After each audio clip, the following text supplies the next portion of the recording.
Hey, Dan, one of the things we were talking, I don't know if you had a chance to peek in on us before you came on, but we were talking about the schedules of other teams, and teams are competing against for a wild card. And it's just so fun to watch and scoreboard watch and be in this thing in December. What changed, do you think, from 1-6 to now 4-1 over the last 5?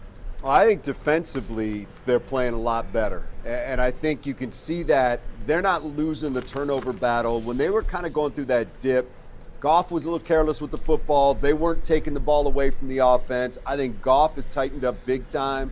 And I think that the defense has gotten to the point now where they're making game-changing plays. They're taking the ball away from the opposition. I think, to me, those are the biggest things. They're not committing penalties and giving free first downs and free yardage to teams. There's some basic things that you can do to keep yourself in a game in the NFL. Win the turnover battle, don't commit stupid penalties, and don't give the other team short fields, big turnarounds, big emotional takeaways or points with their defense, which they were doing during that 1-6. So, look, I just think they're playing a better, cleaner brand of football. They were scoring like crazy over the first month. They still weren't winning, but now they're scoring and they're playing better defensively. And we're not seeing guys running wide open in the secondary every week like that Miami game was just torture watching that thing with those two receivers just running with defensive guys 7 yards behind them. Yeah. Just things have changed. Yeah, Dan, you're 100% correct. Or even in that Minnesota game where you're looking at the end and they score a touchdown and there's nobody absolutely around. The miscommunication, things are starting to clean up. Dan, let's get back into the ever so old, ever so overdone conversation. That is Jared Goff from the Detroit Lions. You watch Jared Goff. The one thing that I've noticed is Ben Johnson, this is his first year kind of getting his offense, his identity, what he sees, what he envisions. Jared Goff's the guy that's learning this offense with him.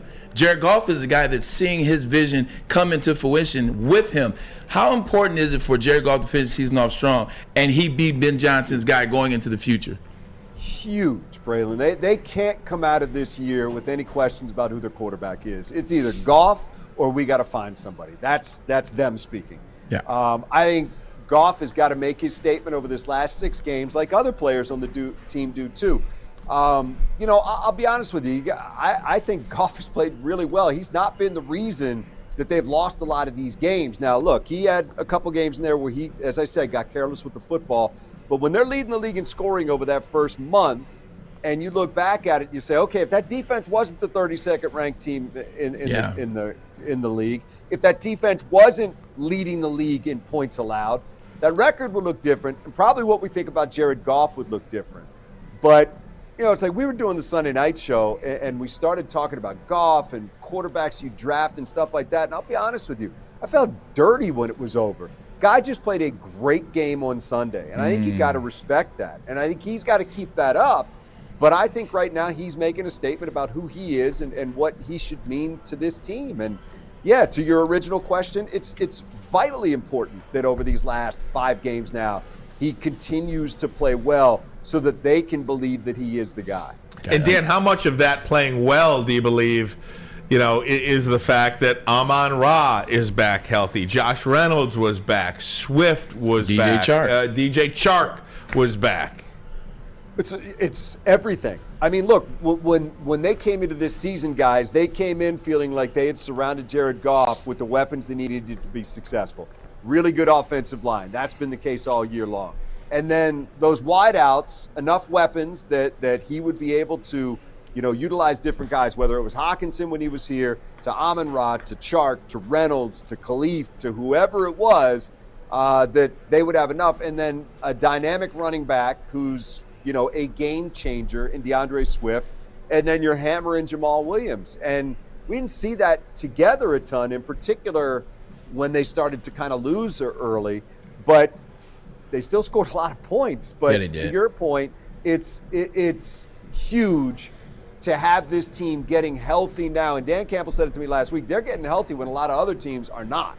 A lot of other teams are going in the opposite direction, and the Lions are as healthy as they've been all year. But to be fair to Goff, yeah, I think it's only fair to say, how do you evaluate him when he's got his weapons, which he did this past Sunday?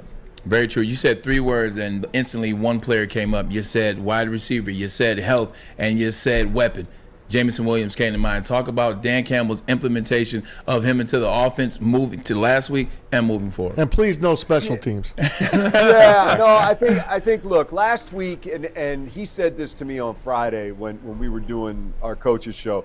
They just wanted him to put his helmet on and put his shoulder pads on and run out on the football field, get a couple snaps, and get his legs under him. And I think this week you'll see him take another step. I would guess significantly more involved in the offense, and over the next 3-4 weeks become a big part of the offense. But look, he hadn't played football in 10 or 11 months. I think they wanted to just make sure that they're not rushing this thing, that he's comfortable, that he gets the appropriate practice time. But, and look, Braylon, you lived the life. I think for him, and in their eyes, it was just about getting him back out there this past weekend in front of a crowd, taking snaps, doing whatever you have to do, going through warm-ups, running a game and getting through it and getting to Monday. And now I think you'll see it incrementally start to go up. And look, guys, you're talking about a major piece of the puzzle here for this football team. I don't know how significant his contribution will be this year. We'll all figure it out. But in the long run, they believe he's a massive piece of the puzzle. They had him as the best receiver in this past draft. They traded back up to number 12 to get him. This is a big part of what they want to be and where they want to go. Hey, Dan, I wanted to get on the other side of the ball here with James Houston. I mean, Jackson State, Deion Sanders, James Houston, only second in the rookies for sacks behind Aiden Hutchinson. Was this guy a steal? I mean, is this guy the real deal? We're gonna find out. But let me say this. Number one, the sack he had the other day, that hop, we're gonna have fun with that tonight on the news. Heck yeah. I mean, it was just ridiculous. It was so cool to see him do it. It's like a kid out there. Yep. Just coming off the line, and then he's jumping in the air. But here's the thing. That bend that he showed as he got around the tackle and to the quarterback, you can't teach that. Man. That's something God gives you, and he's got that. Now, it's not always going to work, and you have to have some other moves that go along with it, and that will dictate your question about is he legit, because they'll figure that out. Sure. Just go back and freeze frame that move and how low to the turf he is, and look how low that offensive lineman has to get to try to get any piece of him at all, and then he's just out of that explosively into the quarterback, and Lawrence goes down. There's some things there you can't teach, but again, the offensive linemen in this league are really, really good. So he's got to have some counter moves coming up here too. But look, it's exciting to think about what he can be, and it's exciting to watch it come to fruition. Hey, and we get Josh Paschal going here. Maybe that triumvirate that he drafted. Look at that play. Yeah. Look at that play where Yep. he got the sack, and look what Paschal did. Paschal was right in Lawrence's face as well. If Houston hadn't got him, Paschal Yep. might have, because he just took the guard and deposited him back at the quarterback. Paschal is a big, strong dude that, again, I think it's going to be exciting to see where he goes. And guys, he's a second-round draft pick. He should be a good player. So but he's shown some flashes of being that powerful force in the middle that teams love to have. And that money badger, how about that? You might have found a kicker. There you go. Hey, Dan. Took a while. Yeah, right. Could have used him a couple of weeks earlier. Do they have to win 10 to get into the playoff? I mean, we're playoff crazy here. I know you got to just keep winning. But would 9 get them in, do you think? I think you're asking a lot with the teams that are in front of them to have 9 get them in. It almost feels like it's going to take 10. And as everybody has talked about, the tie between Washington and New York certainly didn't help them, because it means you got to finish not even with them to get a tiebreaker. Now you got to finish 1 win ahead of them. But look, I think you just got to keep winning. My guess is, odds are it's probably going to take 10. I think it's a tough at 9 with the short distance that some of these other teams have to go to get there, and you need 4 more. So I think my gut is you might have to run the table to get in, but you know what? This is easy to say, guys, and it's cliche. You can't worry about it. You just got to go out and beat Minnesota this weekend, because you realize that if you don't, these conversations None go of it away, matters, right? Or the odds of these conversations meaning anything go away very quickly. So the only thing you can do is what you've done for the last 5 weeks. Go out there, play the best football you can. They've won 4 of them. Maybe should have won the Buffalo game. Tough loss there. But that's what you have to do. You got to just keep checking boxes? Can you keep stringing these things together and keep legitimizing, what people are beginning to think about this team? And that starts with tough game against Minnesota on Sunday. Absolutely right. 1-game season for the Detroit Lions moving forward. Dan Miller. Let's talk about it. We got to switch gears. You know what I'm ready to talk about. The playoffs are locked. TCU and Michigan meet in the Fiesta Bowl, and Ohio State, those jokers backed in, they meet Georgia in the Peach Bowl. Give me a quick thought on both games, Dan. I think Michigan caught a break because, to me, Ohio State's the third best team in this tournament. And the committee didn't want them to jump TCU. Committee wanted to respect TCU in their schedule. Committee wanted to respect TCU in the fact that they had to play an extra game. I get all that. But if you simply take the teams on their merit this year, to me, it's Georgia, it's Michigan, it is Ohio State, and then it's TCU. Michigan, I think, got it. I think the team that gets screwed here is Georgia.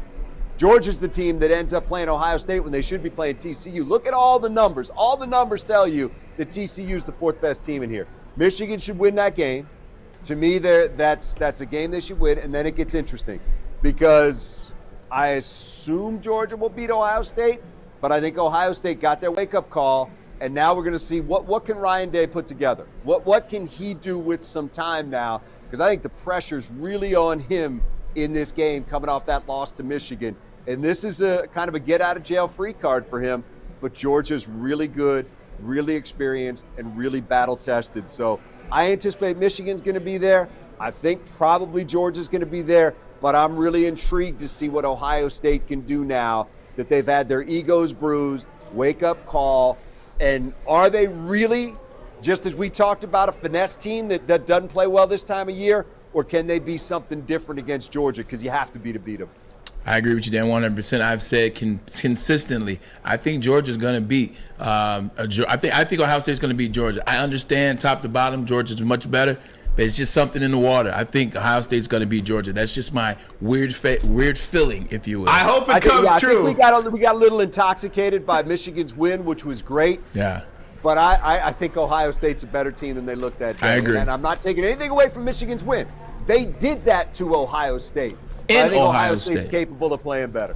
Yeah, I hope they do. I'd love to see it, baby. I want it Bring all. it. Michigan, Ohio State, and the Natty. How about it? Love that. Most watched Come national on, championship man. game of all time. Oh, my gosh. Yes, it I'm would be. dying for Yeah, it. Hey, definitely, Dan, man. thanks so much, my friend. Appreciate it, buddy. Let's get a win this week against the Vikings. How about this? That line is flipped, too. The Lions now a favorite against a 10-win Viking team.